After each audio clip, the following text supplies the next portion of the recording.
E aí, galera, eu sou a Rafa Araújo, você está assistindo Se Liga na Câmara, o programa que te apresenta a Câmara Municipal e mostra como tudo funciona por aqui. E no programa de hoje nós vamos te explicar um pouco mais sobre a Comissão de Justiça e Redação, a mais importante aqui da Câmara. Mas essa explicação eu vou deixar para o doutorando Matheus e para o estudante Felipe. Olá, meu nome é Matheus Pestana, sou pesquisador e doutorando em Ciência Política pela UERJ e fui desafiado pela Rio TV Câmara a explicar um pouco mais sobre a Câmara de Vereadores do Rio. Olá, meu nome é Felipe Tavares, eu tenho 20 anos de idade e sou estudante de jornalismo na Unicarioca. Olá, professor Matheus, é um prazer muito grande poder falar com o senhor, poder conversar e saber um pouco sobre como funciona, né, a Câmara dos Vereadores do Rio, e essa aproximação, né, de nós jovens para nesse segmento aí político, essa aproximação muito interessante. E a primeira pergunta que eu gostaria de saber, assim, eu acho que é a dúvida de muitos jovens, assim, porque as pessoas que não entram muito nesse âmbito, não conhecem muito, né, que é a Comissão de Justiça e Redação. Gostaria de saber do senhor o que é a definição disso, o que é a Comissão de Justiça e Redação. Bom, Felipe, vamos lá então. Primeiramente, para a gente entender melhor o que é a Comissão de Justiça e Redação, né, da Câmara do Rio, é importante que a gente entenda também um pouquinho, brevemente, sobre o processo legislativo, ou seja, o processo por onde passam as proposições dos vereadores, né, como, por exemplo, os projetos de lei. Né? Quando um vereador, no caso da Câmara, ou o deputado estadual, se a gente pensar na LERJ, ou o senador, o deputado federal, pensando na instância federal, né? Enfim, um parlamentar, em geral, desenvolve um projeto de lei, ele tem que apresentar esse projeto de lei à Secretaria-Geral da Mesa, né? Sendo a mesa o órgão interno da Câmara que dirige os serviços gerais da casa. Né? Quando ele faz isso, ele desenvolve um projeto de lei, ele elabora um projeto e entrega à mesa, né? Ele está dando entrada nesse processo legislativo.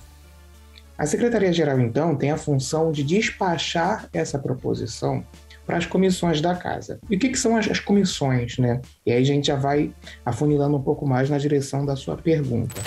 Bom, as comissões são reuniões de vereadores que se juntam para discutir propostas, realizar audiências públicas, né, receber petições, reclamações, enfim. Existem, então, dentro da Câmara, as comissões permanentes e as comissões transitórias, né, que são temporárias. As permanentes, né, são as tradicionais dentro da casa e que discutem algum assunto de maneira geral, sendo cada comissão responsável por um assunto específico. Atualmente, nessa legislatura, né, nós temos 26 comissões permanentes, se eu não me engano. Dentre elas, a Comissão de Justiça e Redação, né, que você perguntou. Temos também Comissão de Educação, Comissão de Meio Ambiente, Comissão de Esporte e Lazer, Comissão do Idoso, enfim. Cada comissão tem um tema, né? Se um projeto, por exemplo, só para exemplificar e tornar a resposta um pouco mais completa para você, se um projeto fala sobre esportes, vamos supor, ele tem que ser despachado pela mesa para a Comissão de Esportes e Lazer, que vai, dentro daquela reunião, vai discutir sobre aquele projeto. Mas, se, por exemplo, for um projeto de esportes nas escolas, né? Ou seja, estamos envolvendo outro tema aí, que é a educação. Então, esse projeto é despachado também para a Comissão de Educação, além da Comissão de Esporte e Lazer. Né? Então, cada comissão, inclusive a de Justiça e Redação, quando recebe um projeto, né, ela vai escolher dentre os seus membros um dos vereadores ali, né, presente, para ser o relator. O que o relator vai fazer? Ele vai ler, vai estudar o projeto, vai estudar seus impactos, as suas motivações. Com esse estudo, ele vai gerar o que a gente chama de parecer, né, que são as suas conclusões sobre o projeto. O que ele acha e como é que ele vota em relação àquele projeto. Se ele é favorável ou se ele não é favorável. Né? E o passo seguinte a isso é esse relatório que ele elabora ser votado na comissão. Ou seja, os outros membros daquela comissão vão dizer se concordam com o relator ou não.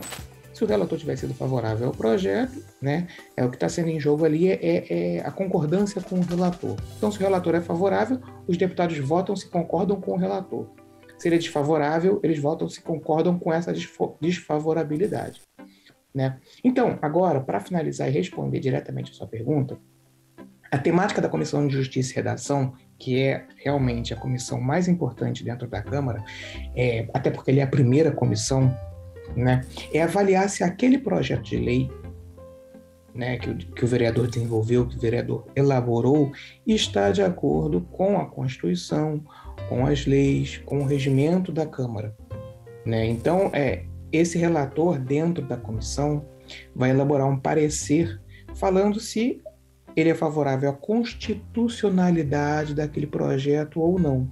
O projeto ele realmente só pode continuar na sua tramitação, ou seja, circulando dentro da casa e indo para as outras comissões, depois desse parecer, via de regra. Então, o que é votado dentro da Comissão de Justiça e Redação é isso. Se um projeto de lei, uma proposição qualquer, está de acordo com as normas, primeiramente a norma máxima do país, a Constituição, e as normas da instância, como, por exemplo, a lei orgânica do município, né, o nosso caso, está de acordo com o regimento, enfim. Essa é a definição da Comissão de Justiça e Redação. O senhor consegue me responder quem é que compõe essa comissão e como essa comissão é formada? Claro, essa é uma ótima pergunta.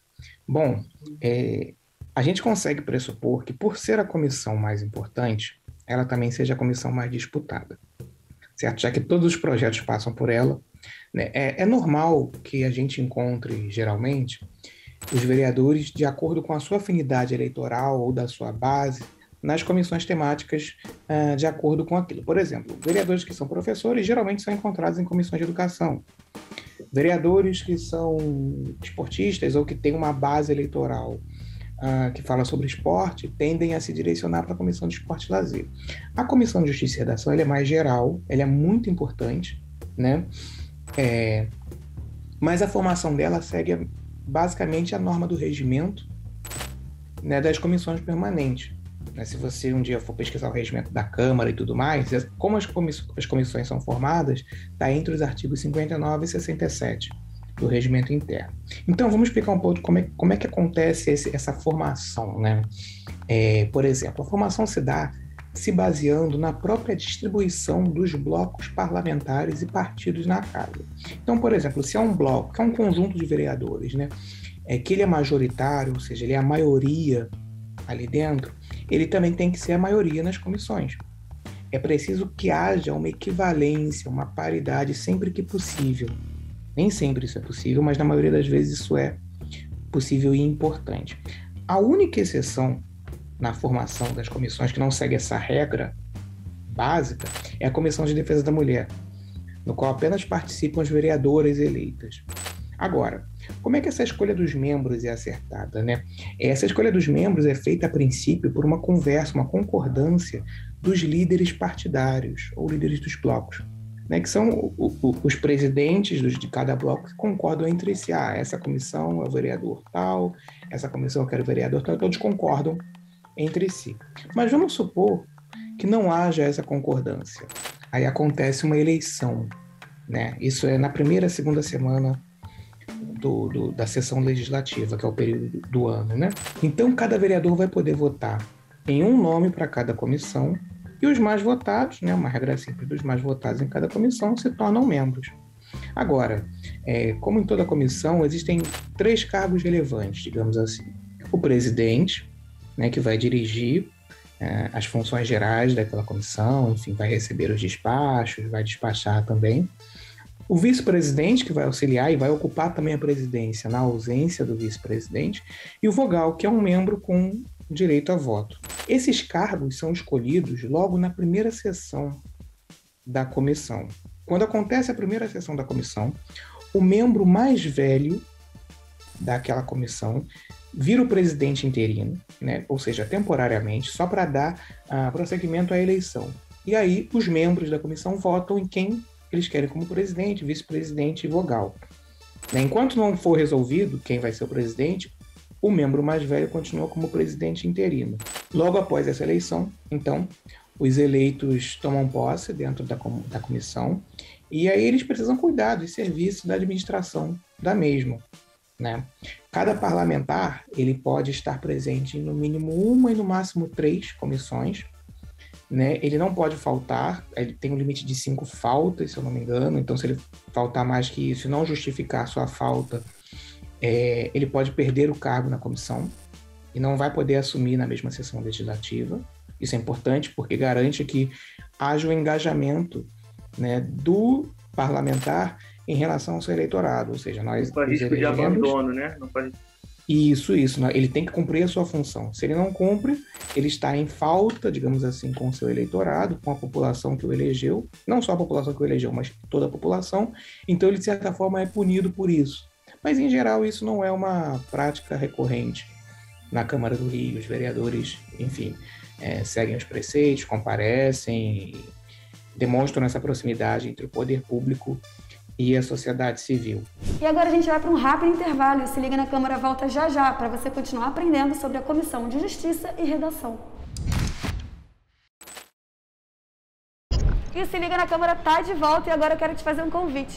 Vai lá nas nossas redes sociais, @CâmaraRio, e diz quais são as suas dúvidas sobre a Câmara dos Vereadores. A gente te responde aqui no programa. E agora a gente continua com um bate-papo entre o Felipe e o Matheus. Os vereadores ganham alguma bonificação, algum privilégio fazendo parte dessa comissão? Eles têm algum bônus por fazer parte dessa comissão?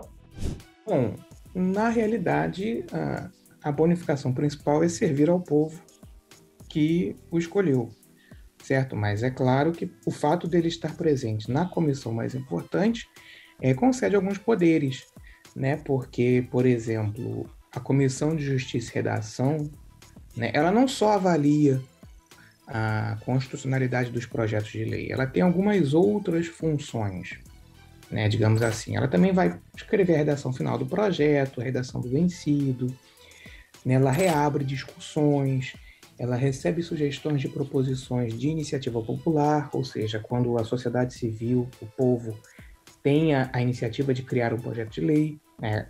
Quem dá abertura a isso é a Comissão de Justiça e Redação, né? Ela recebe essas sugestões, ela elabora abaixo-assinado, né? Ela tem outras funções muito importantes, que também não são comuns às outras comissões.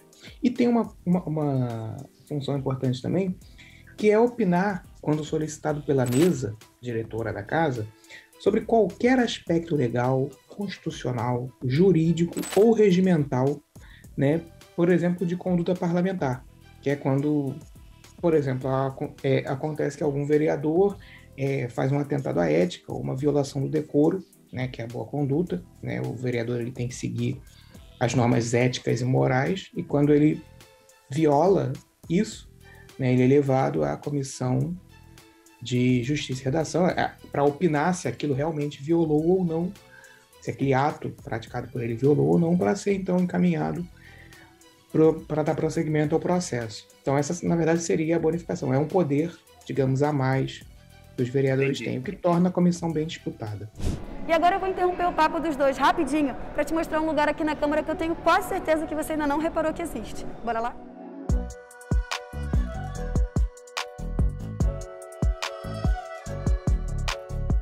E hoje eu estou aqui no Salão Nobre de novo. Eu já mostrei para vocês num outro programa o que acontece por aqui. E agora eu quero mostrar como que o Salão Nobre fica quando tem um evento. Hoje, por exemplo, vai ter uma solenidade aqui. E de onde eles controlam todos esses eventos que acontecem aqui? Vamos lá ver como é que é? É aqui o mezanino do Salão Nobre, de onde eles controlam todos os eventos que acontecem ali embaixo.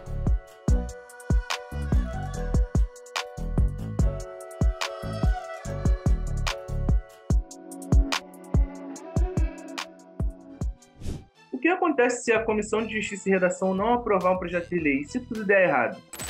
Essa é uma boa pergunta, porque geralmente quando a gente só estuda os casos em que tudo dá certo, né? Digamos assim, quando dá errado, realmente, quando não há prosseguimento. Vamos pensar um exemplo aqui. Por exemplo, digamos assim, existem competências próprias da União, dos estados e dos municípios. Isso é definido pela Constituição Federal, a regra máxima que todos nós devemos seguir.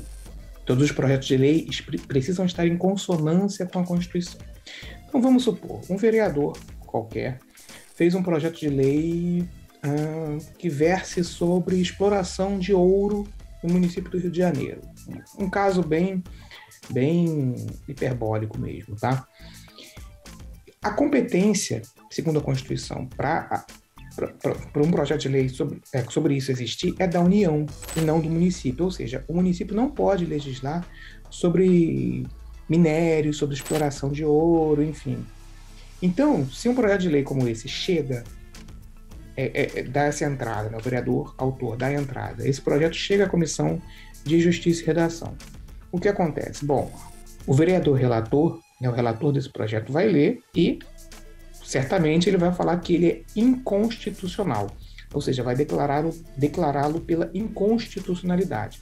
Se você for olhar o parecer, sempre vai ter o voto, escrito assim, é pela constitucionalidade, ou pela inconstitucionalidade, ou antirregimentalidade, quando se trata do regimento interno. Então, como eu falei anteriormente, o voto do relator é que é votado. Então, todos os outros vereadores vão votar se concordam ou não com o parecer do relator. Se todos concordarem com o parecer do relator pela inconstitucionalidade, ou seja, se a votação for unânime pela inconstitucionalidade, esse projeto é diretamente arquivado e para de tramitar. Ele não pode tramitar. Porém, existe um outro cenário aí. E se, por exemplo, a votação não for unânime? Né? Se um vereador votar a favor, votar contra, digamos assim, votar contra o voto do relator, o que vai acontecer? Bom, aí abre-se uma precedência de que é possível que o autor do projeto faça um recurso. Existe um prazo para isso, né? Um prazo bem curto, mas é um prazo justo, para que o autor do projeto faça um recurso, se justificando, mostrando suas motivações, fazendo alterações no projeto. E aí, novamente, ele é votado para, enfim, gerar unanimidade. É votado sempre em prol da unanimidade, né? A votação é interessante por isso, porque para o arquivamento direto é preciso ser unânime.